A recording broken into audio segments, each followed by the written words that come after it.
Hi, ladies and gentlemen. Terry Martin with the Illinois Channel, and I'm joined once again with Jeff Berkowitz in Chicago with Public Affairs TV. And Jeff, what a week it is. The news just keeps on coming. And the latest news right now out of Washington is whether or not the government, the federal government, will shut down because the current continuing resolution that has been funding the government runs out this weekend. Let me, before we get started in our conversation, play a clip that runs about a minute that happened just moments before we started the show. And this is Senator John Thune, the Senate Majority Leader, talking about the possibility of having to shut down the government. The reason we're stuck here voting on a CR for the rest of 2025 is because the Democrat leader refused to consider appropriation bills last year.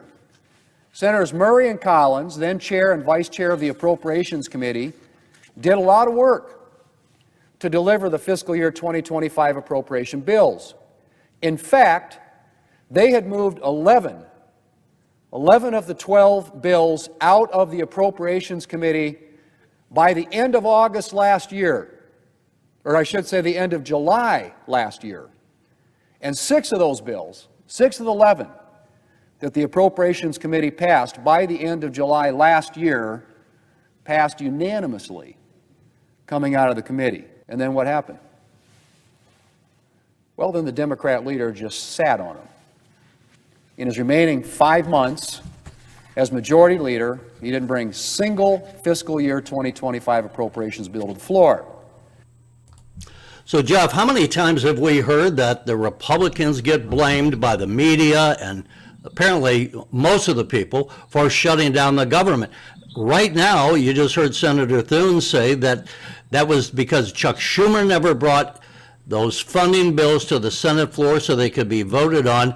And earlier this week, the U.S. House of Representatives passed a funding bill that would keep the government open for the rest of the fiscal year, which runs out on September the 30th. So we'll have to see if the Democrats get blamed for a shutdown should it come. Well, the trick here, people don't care about process. So the Republican Party has control of the U.S. House, sort of control of the U.S. Senate, certainly control of the presidency. So let's see some leadership and let's see some action. That's what they want. They don't want to hear a discussion of process. That's the simple truth.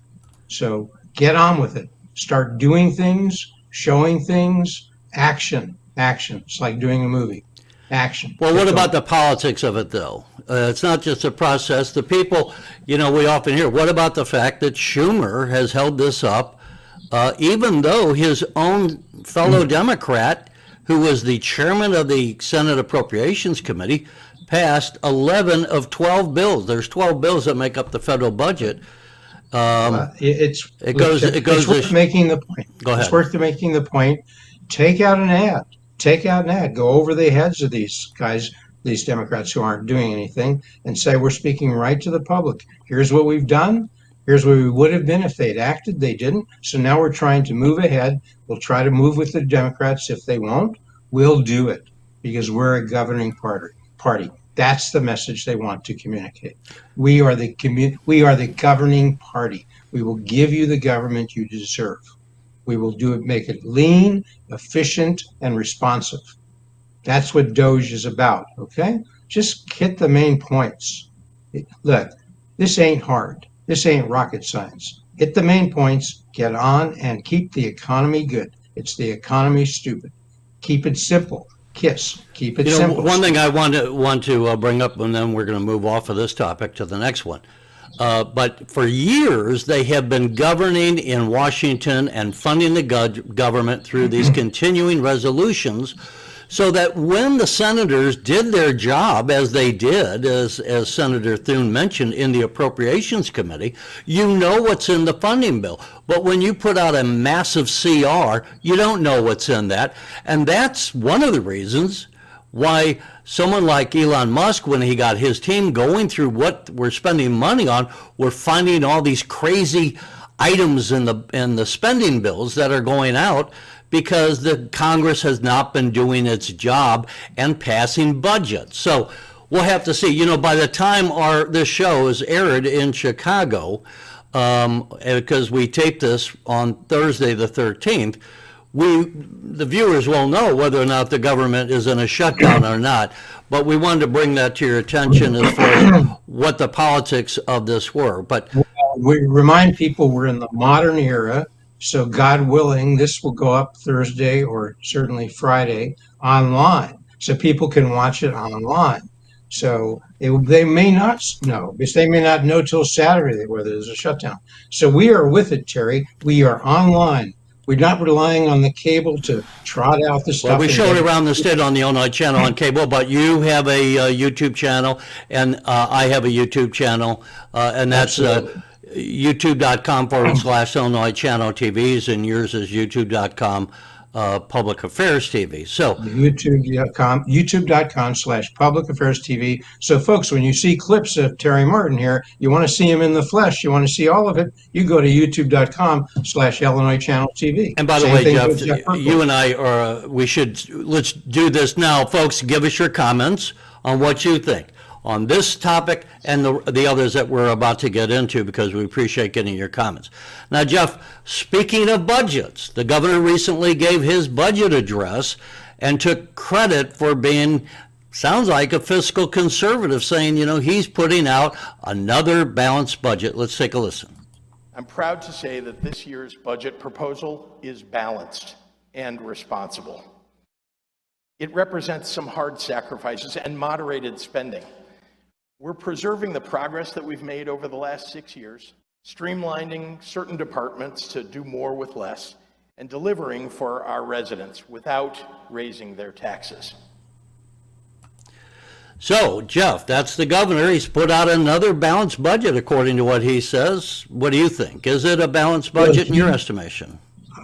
He knows. Governor Pritzker knows the budget is not balanced. This is his 2026 fiscal year 2026 budget proposal, okay? And it's not balanced. That's it. It's not balanced. It's not balanced because he didn't put in the right amount. The Democratic Party, which is in control in the state of Illinois, has not infused pension funds with the right additional amount. He contributed, the Democratic Party, which is in control in the state of Illinois, put in $11.5 billion, a little bit more. They were supposed to put in close to $17 billion, because that's what the actuaries say was necessary. I have a slide on this. Let me bring that up so that people can, I hate on television when we talk numbers without putting it on the screen. Right. So you're saying the budget is not balanced because of this, that the governor is shortchanging the payment to the pension systems by $5 billion. And by shortchanging it, he can say, hey, we have a balanced budget. But someone else has said, this is like flying across 3,000 miles of the Atlantic in an airplane, but you only buy enough gas for 2,000 miles and then take credit for cutting costs. So the fact is, these are costs that are going to have to be faced in the future, because this is how much money it's going to take. But Jeff, run through your assessment of what we're looking at. As people can see, there's a $5 billion shortfall. And that's what the actuaries, people who actually use science, the governor says he believes in science, not so much. The actuaries would say, you're short. You put in what the statute said, but the statute was not intended from the beginning to get it right, because it didn't get it right. And there are 5 state funds, as you know, Governor Pritzker, 5. We're focusing in this chart on 3 because those are the major funds in terms of what's involved in keeping the pension stable. And those funds are SURS, S-U-R-S, SURS, another almost different pronunciation, S-E-R-S, and TRS. The majority of the pensions are going, ironically, to teachers. And I say ironically because teachers are employees of the local school district in which they are hired. They're not state employees, but the state of Illinois handles their pensions, and so that makes up, as we just saw on that slide, I can bring it back just for a second here. On the right-hand side, the payment to meet all the obligations, the payment this year should have been $16.8 billion, and you see of that 16.8, the purple in that column on the right, teachers' retirement system, 10.7. So what the governor, in effect, is doing by not putting in the 16.8 billion and only making a pension payment only of 11.7, he eliminates that $5.1 billion, and therefore he can claim that he has a balanced budget, but he's really, as we so often hear, kicking the can down the road for people to pay. And Jeff, let me remind you, and I had talked about the budget before it was issued and what the Republicans were saying. Let me bring another slide up here. This is, again, from our friends WirePoints, but they put together, and look at the headline, Jeff, and it says, Illinois' $3 billion budget deficit. That's what was projected before the governor gave his speech, that the state was facing a $3 billion budget deficit. But as the headline here says, that turned into a surplus because, voila, the governor made some changes in projections and in the, as we already discussed, the pension payments. So give me your assessment. Let me pop you in there. What do you take of this slide? Just a few months ago, in November of 2024, the governor's Office of Management and Budget, known as GOMBI, that's his office. Those are his folks, okay? And they came out and they looked at what revenue was projected at that time for the individual income tax, and they were talking about a total of almost $28 billion, $27.7 billion. And lo and behold, he's giving a budget speech now, and suddenly the revenue's gone up by $1 billion in terms of their estimate. And total overall revenue that they're estimating has gone up by $2 billion just in the space of 3 or 4 months. Now, did it really go up, or did they decide they would inflate their estimates of revenue? Because by bringing the revenue up $2 billion, and if you go back to that slide there, you'll see, Terry, people can see on the bottom of that slide, they have expenditures, and that's gone up. That's why it's circled by our friends at WirePoints. Excuse me, expenditures went down in terms of estimated $1 billion. So overall, what his governor's offices was just estimating just 3 or 4 months ago as a deficit for fiscal year 2026 of $3 billion, wham, it's evaporated. Because they found $2 billion of revenue in a sense, and then they knocked off $1 billion in expenditures, and it's balanced. Now, is it really, will that revenue be there? Will they stick to spending the amount of money, or will they really have a deficit of $3 billion, and then they'll concoct some other reason why it's really not a deficit? You know, this is the smoke and mirrors that we so often hear more at the federal budget. But let me be somewhat fair to the governor. There is a bit of a manipulation, as we've been talking about, going on here with the budget.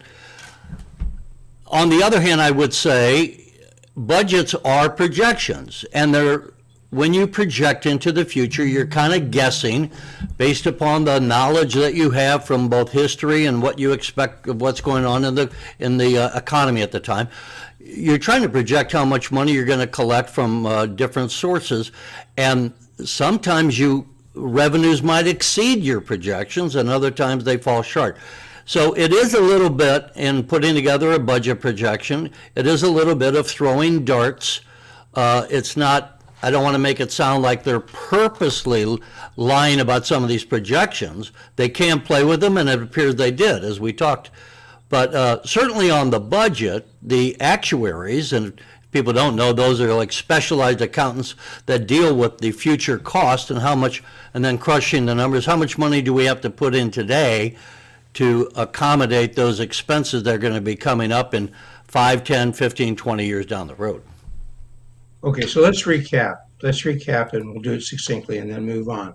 The governor said just a few weeks ago, February 26th, in his speech on the budget, he said, "That's great, folks. I've balanced the budget again." I don't know whether he would claim that he's done it all 6 years he's been there. I don't, we'll go back and look at the data that they show. Well, they certainly show for this year. That's the important thing. He said it's a balanced budget. It's not. Excuse me. Illinois state pension contributions are $5 billion short of what actuaries require. And look, That's one. and the state of Illinois has a history of not making these payments. Rod Blagojevich skipped them for several years. What the governor is doing is what's been done in the past, is shortchanging them. And that's why we ought to, for context, Jeff, bring up that this is how the state of Illinois has run up $240 billion in unfunded future liabilities. The point is, on the governor's budget, not balanced because of the pensions. Now, you recently did an hour conversation. We aired it on the Illinois channel, and it's on our YouTube channel, and yours, 2 parts. And that concerned the fact, as you were going to, that there are pensions across the state that are not properly funded, so both in Chicago and downstate. Teachers, firemen, policemen, civil servants, these are woefully underfunded. And you did an interview recently with a fellow I would say is an expert in this topic, and he concerned the fact of that these pensions could go bankrupt, and you were talking to him about some of the intricacies of that. So pick it up from there. What did you hear, and what are some of the significant points? Yeah, the gentleman's name is James Strayragan. He is a worldwide expert dealing with restructuring and bankruptcy, primarily on the private sector. In the private sector, he's been doing that for more than 3 decades at the #1 law firm in the world, Kirkland and Ellis, in terms of size and attorneys and offices. And he had the #1 bankruptcy restructuring practice that he was heading up there. And we turned his attention from the private sector to Illinois' government sector. And when he looked at that and saw, we had a 2-part show, and the focus of the first show was on the Chicago problem in the state of Illinois. It's a state of Illinois problem because Chicago is so important to the state of Illinois. And we focused on the $53 billion that Chicago's pensions or 5 funds are unfunded. That's $53 billion. That's the size of the budget we've just been talking about for the state of Illinois. They're in the hole. And we looked at it, and that's one problem. When we said, are there solutions?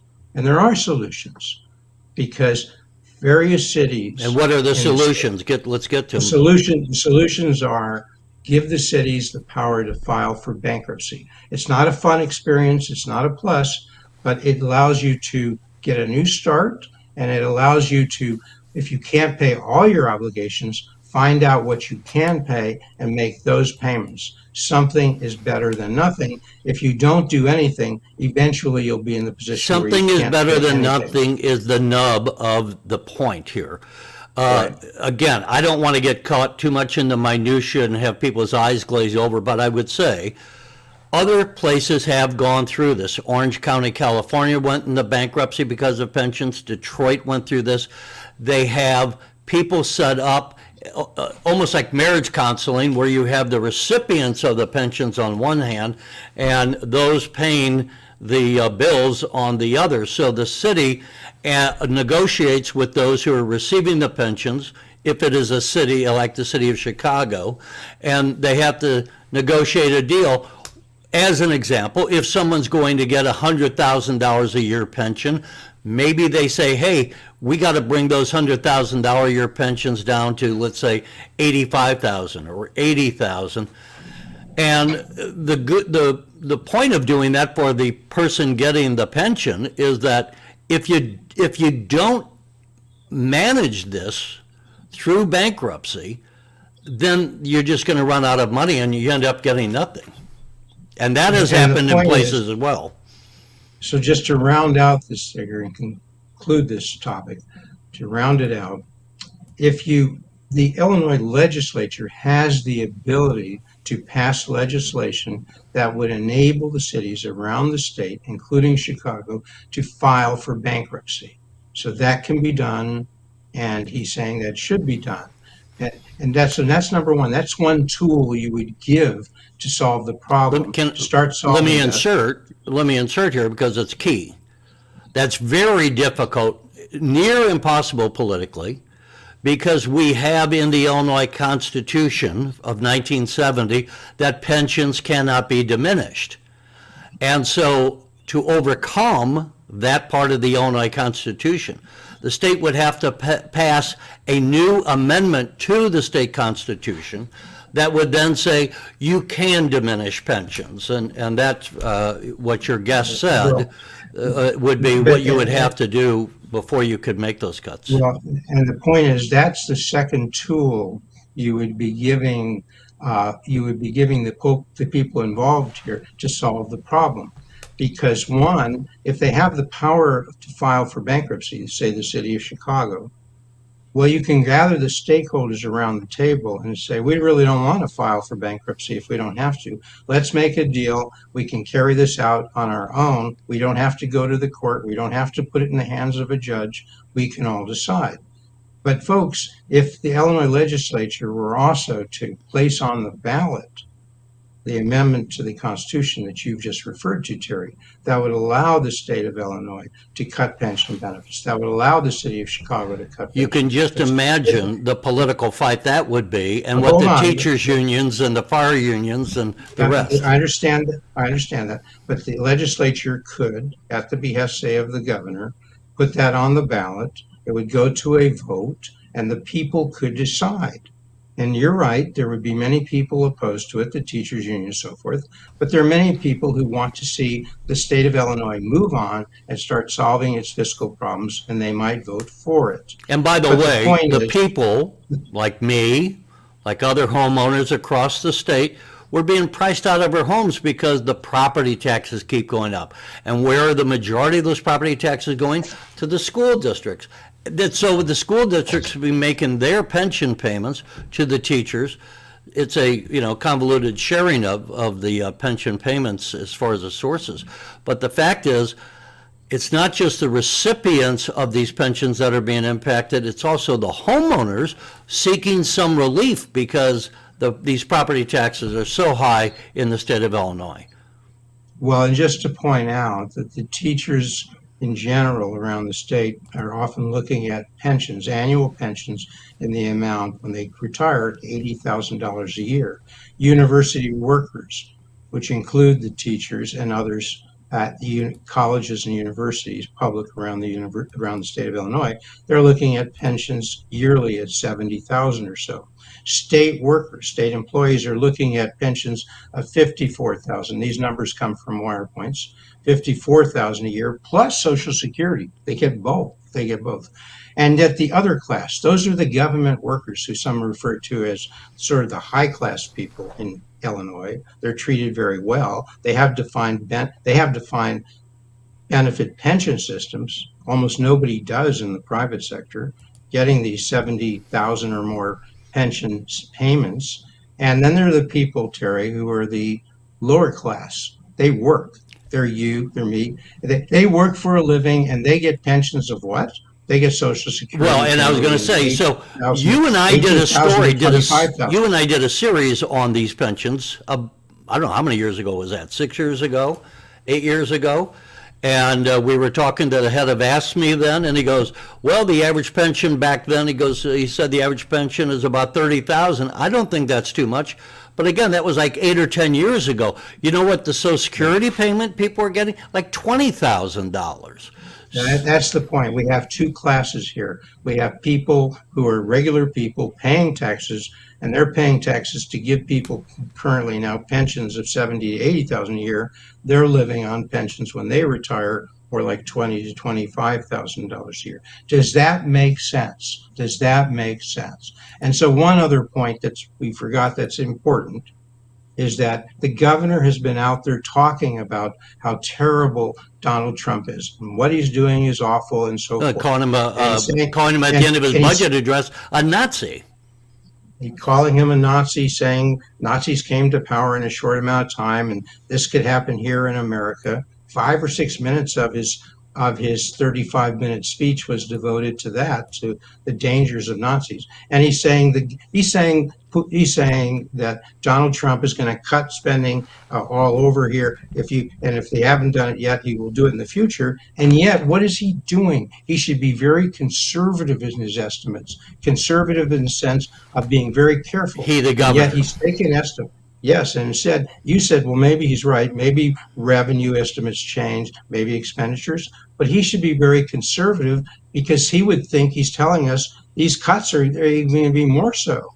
So why is he coming out and saying something is balanced when it isn't, and he knows it's not, by a factor of $5 billion? Because he doesn't want to cut By a spending to factor. programs, and if he actually used the numbers and the pensions that he should be using, which would be $5 billion more going to pensions, he would have to find that $5 billion in cuts out of programs, and he didn't want to do that. Pritzker's probably running for re-election. Are there candidates on the Republican side, quality, credible candidates? Have they announced? Are they running? Are they talking We'll about the have to same see. topic? The Republican Party in talking- Illinois is facing a lot of problem. But anyway, I When want to. somebody needs to talk about these topics that we're talking about. Maybe we can and talk about in they the should be future. there. Right now, we got to end the show.